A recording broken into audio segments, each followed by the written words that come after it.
수강생 여러분 안녕하십니까? 청결의 주식스쿨 원장 양승모입니다. 오늘은 우리 수강생분들이 재미있게 적금을 하는 방법에 대해서 제 1편부터 3편까지 제가 강의를 좀 준비를 해놨습니다. 달콤한 사랑 고백 플러스 여러분들이 재미있게 돈을 모으는 재미를 선사할 수 있는 방법들이라고 생각이 되는데요. 문제는 여러분들이 이런 적금 내가 왜 해야 하나를 먼저 느낄 수 있도록 좀 마인드 메이킹 교육을 좀 같이 병행하도록 하겠습니다. 사실 적금하세요, 돈을 모으세요 라고 제가 누차 많은 고객분들에게 이야기를 합니다. 근데 그분들이 항상 이야기 하시는 것이 지금 먹고 살기도 바쁩니다. 저는 박봉이라서요 라고 다들 이야기를 하시더라고요. 자, 누구나 똑같습니다. 물론 고연봉자도 있지만 고연봉자 나름대로의 또 고충도 있을 거예요. 또 급여가 낮은 사람이요, 그분들도 나름의 고충이 있을 겁니다. 자, 그런데 저는 이 연봉과 부의 관계를 놓고 봤을 때 전혀 상관이 없다고 생각합니다. 이를테면 이런 거죠. 500만 원을 벌어도 350만 원을 쓰는 사람과 내가 250만 원을 벌어도 150만 원을 저축하는 사람이 있다고 생각을 해봅시다. 자, 그러면요. 500 벌어서 350을 써. 그럼 저축 금액 얼마겠어요? 150만 원이 될 수도 있고 안 될 수도 있습니다. 근데 250만 원 벌어서 150만 원 저축을 해. 그럼 뭐예요? 저축 금액은 같다라는 거예요. 이 사람은 많이 즐기면서 썼어. 아, 그래, 열심히 쓰세요. 하지만 나는 조금 벌고 많이 저축했어. 그래도 나는 그 고액의 연봉자를 쫓아갈 수 있다는 이야기예요. 생각의 차이라는 거죠. 결국 이 부에 대한 형성은요, 결국 자산에 대한 기준이지 월소득이 아니라고 저는 이야기를 하고 싶습니다. 실제로 많이 벌어서 많이 쓰면요, 그 사람의 부가 된다, 부자가 된다 라는 그런 기준은 없다라고 이야기를 해드리고 싶은 겁니다. 그죠? 연봉이 줄 필요가 없어요. 자, 그러면 왜 그러냐? 한번 이야기를 해보도록 하죠. 자, 좋은 차를 좋아하는 사람이에요. 그러면 그들은요, 차만 좋아하는 게 아닙니다. 뭐가 들어가겠습니까? 좋은 엔진 오일이 필요하겠죠. 좋은 기름이 필요하겠죠. 좋은 내비게이션이 필요하겠죠. 좋은 블랙박스가 필요하겠죠. 그 외에 좋은 자동차의 부속품들이 그의 좋은 차에 걸맞는 부장재들이 필요하고, 그렇기 위해서 그 사람들은 구입하고 소비를 시작을 합니다. 자, 명품 가방과 명품 구두를 좋아하는 사람이라면 또 거기에 걸맞는 옷이 필요하겠죠. 미용도 해야겠죠. 뒤따라서 지출되는 비용들이 계속 부수적으로 발생됩니다. 사실 자동차요, 이뿐만이 아니에요. 보험료 나가죠. 기름값 나가죠. 세차비 나가죠. 정비비 나가죠. 계속 막 이것저것 돈이 막 줄줄이 셉니다. 이러는데 돈을 모을 수 있겠습니까? 심지어 나는 좋은 집에 살고 싶어. 아, 좋은 집 살아도 좋습니다. 하지만 그 좋은 집을 사려면 그만한 대가를 치러야겠죠. 자, 괜찮은 살림살이를 집에다 채우게 되겠죠. 그리고 또 주변 사람들의 눈치, 또 좋은 동네에 살게 되면은 또 그런 사람들과 만나기 때문에 또 그런 사람들에게 또 뒤처지지 않기 위해서 특정 유치원을 보낸다던가, 혹은 쓸데없는 돈을 지출하지 않아도 되는 돈들을 계속 소비를 하게 된다는 거죠. 결국 내가 좋은 것을 더 원한다라면 더 많은 비용을 지출해야 함과 동시에 여러분들의 지갑은 텅텅 비게 될 거라는 그런 이야기를 해드리고 싶다라는 거예요. 실제로요, 좋은 외제차를 타고 그리고 좋은 명품 가방을 들고 명품 옷들을 입고 다니는 이들과 이야기를 해보고 그 사람들과 제가 상담을 하다 보면 참 놀랄만한 일들이 많습니다. 이들은 실제로 보여지는 것보다 자산이 얼마 없습니다. 그리고요, 월 소득에 목을 매고요, 향후 미래를 두려워합니다. 항상 모든 일에는 비용이 들어가는 일이 있으면 이거 해야 되나 말아야 되나 고민을 합니다. 그리고요, 지금의 소득이 끊어지거나 줄어들면 내가 가지고 있는 거, 무엇인가를 팔아서 그 지출을 충당할 수 있는 자금을 모아야 됩니다. 반면 아까 250을 벌어서 150을 저축하는 사람과 500만 원을 벌어서 350만 원을 지출하는 사람 똑같다라 그랬죠. 하지만 저축 계획이 있는 사람들을 보면요, 항상 생각에 대한 여유가 있어요. 그리고 생각보다 자산이 많습니다. 쓸데없이 돈이 나가지 않기 때문에 알짜배기 자산들을 가지고 있습니다. 물론 없을 수도 있긴 하겠지만 실제 통장은 이렇게 불을 티를 내는 사람들보다 훨씬 더 많은 자산을 가지고 있는 분일 가능성도 높다라는 거죠. 또한 자산은 시간이 지날수록 늘어날 수밖에 없습니다. 또 본인 것과 본인 것이 아니라는 것에 대해서 판단이 매우 빠르고요. 고민도 없습니다. 수입이 끊어져도요. 작게는 5년, 길게는 한 10년 정도 가게에 큰 문제가 없이 살 수 있는 사람들이 많습니다. 그리고 본인의 목표가 뚜렷하다는 거죠. 자, 여러분 제가 이야기한 게 여러분들도 무슨 말인지 이해가 되십니까? 결국 마음가짐에 대한 차이인 거고 내가 지금 당장 남에게 보이기 위한 소비를 하는 것인지 아니면 나에 대한 투자를 하는 것인지 나의 노후를 위해서 내가 지금 준비를 하고 있는 것인지를 여러분 스스로도 생각을 해보시라고 이야기를 하는 거예요. 자, 그렇다고 해서 내가 똑같이 이 사람 이렇게 생각을 해봅시다. 금리보다 사실 중요한 것은 저는 저축에 대한 마음가짐이라고 얘기를 하는데요.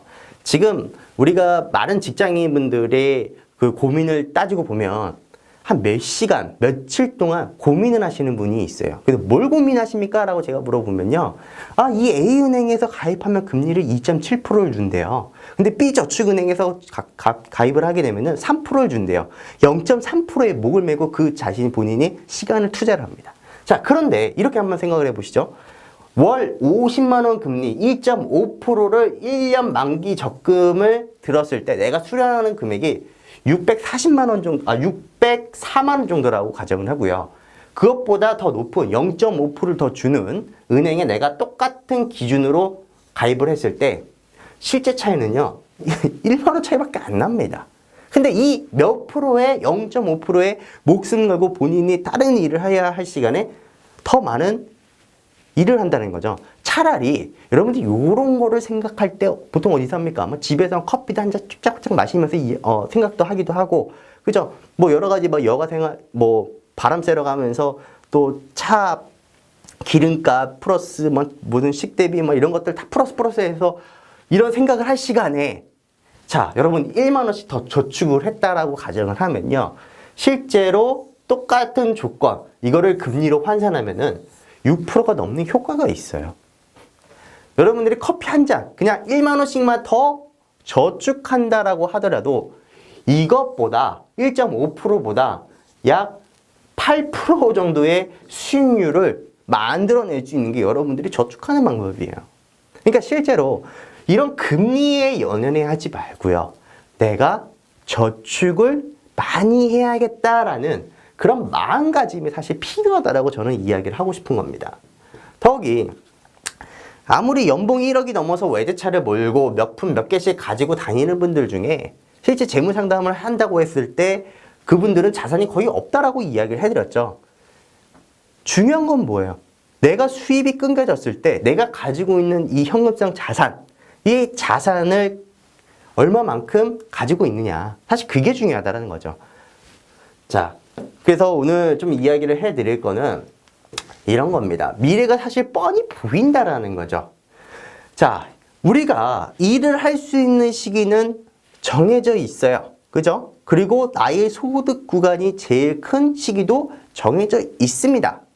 물론 이것이 또 한정되어져 있는 것은 아니지만 피차 한 100명 중에 한 90명 꼴은 대부분 이런 사이클로 간다고 보시면 됩니다. 자, 30대부터 시작을 기준을 좀 잡았는데요. 한 10대 때부터 이제 직장 생활도 하고 이제 결혼도 하게 됩니다. 그죠? 그리고 여기 있는 노란색은 이제 수입 그리고 파란색은 지출이라고 생각하면 돼요.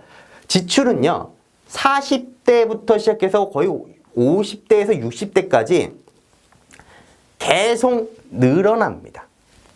쭉 해서 지출은 계속 늘어날 수밖에 없어요. 왜?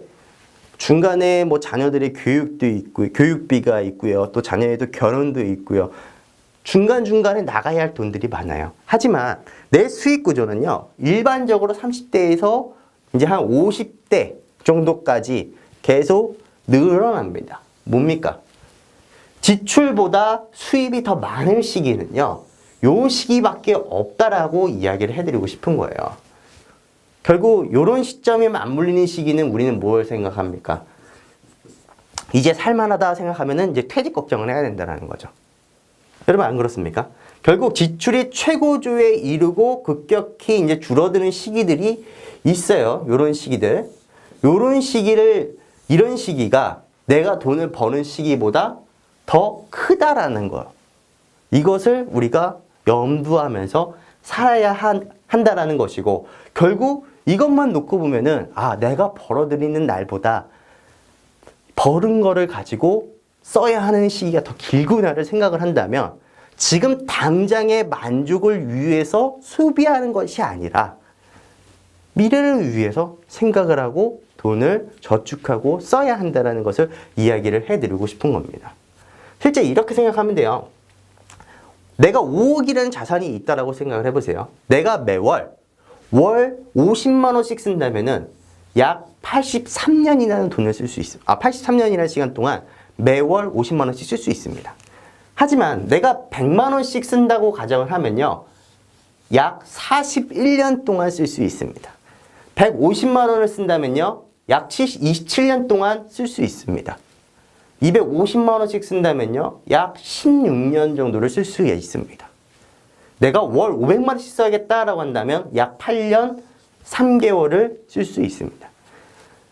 내가 60살인데 집을 빼고 5억이 있고 매월 100만 원을 쓴다면은 나는 부자죠. 근데 나는 60세인데 집을 빼고 5억이 있고 매월 500만 원을 쓴다면 나는 앞으로 미래를 걱정해야 하는 사람이 될 겁니다. 내가 부자가 되고 싶다고 한다면 부자가 되는 방법은요, 첫 번째, 돈을 모으는 상황이 첫 번째가 있다라고 가정한다면, 두 번째는 지출을 줄이는 방법입니다. 지출을 줄이면서 여러분들이 저축해야 하는 것만이 여러분들이 빠르게 부자로 갈 수 있는 길이라고 생각을 합니다. 투자도 마찬가지거든요. 적은 돈으로 할 수 있는 투자가 있고요.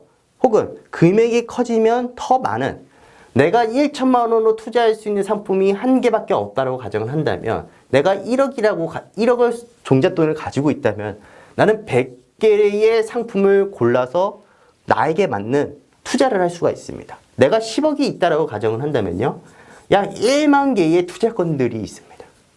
선택의 폭도 늘어난다는 것은 그만큼 나에게 발생될 수 있는 소득, 이자 소득들 더 높일 수도 있고요. 혹은 더 좋은 우량한 상품에 투자를 할 수도 있다라는 이야기가 된다라는 것이죠.